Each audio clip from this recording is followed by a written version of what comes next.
So Netflix The Wonderfuls is one of the weirdest, messiest and most unexpectedly charming superhero dramas to come out in a long time. Set during the Y2K panic of 1999, the series mixes retro comedy, supernatural chaos, mystery and emotional drama into something that constantly feels like it's one step away from falling apart. And somehow that chaos becomes its biggest strength. Right from the first episode, the show's makes it clear that this isn't your typical polished superhero story. There are no glamorous heroes confidently saving the day. Instead, this is a story about confused, emotionally damaged misfits suddenly gaining powers they barely understand and absolutely cannot control. The result is a hilarious disaster where almost every attempt to do something heroic creates an even bigger problem. The story follows a group of ordinary people in Hesong City whose unexpectedly develop supernatural abilities while a mysterious illegal laboratory operates quietly in the background. As strange incidents begin piling up, the city slowly descends into paranoia and fear, perfectly matching the real world anxiety surrounding the arrival of the year 2000.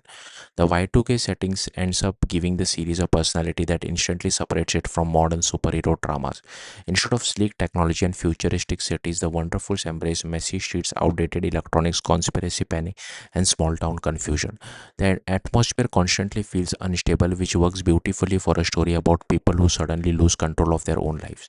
The retro production designs sometimes become exaggerated, but the show is already so bizarre that it somehow fits naturally into the world. What truly keeps the series together, though, is Park Eun Bin. She completely carries the emotional core of the drama as Jae-in, a loud, impulsive, emotionally vulnerable young woman who constantly makes terrible decisions but remains impossible to dislike. Park Eun Bin, she somehow balances over the top comedy with genuine emotional sincerity, and that combination become heart of the series.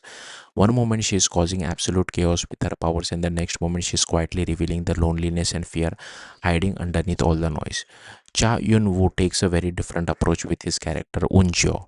While the others stumble through their powers like confused children, Un Jo appears calmer and more controlled, and that mystery makes him immediately intriguing. Cha In Woon gives a restrained performance that adds emotional depth to the character instead of simply making him the old silent hero archetype. His backstory and connection to the larger mystery becomes some of the most interesting part of the series. Choi Dien-hoon and Im Seung-jae also deserve a lot of credit because the chaotic chemistry between the group is what makes the comedy work. Their incompetence never feels annoying because the show fully embraces the fact that these are ordinary people thrown into extraordinary circumstances without preparation. Watching them accidentally create disaster while trying to figure out their powers become endlessly entertaining. And honestly, the powers themselves are one of the most creative aspects of the show.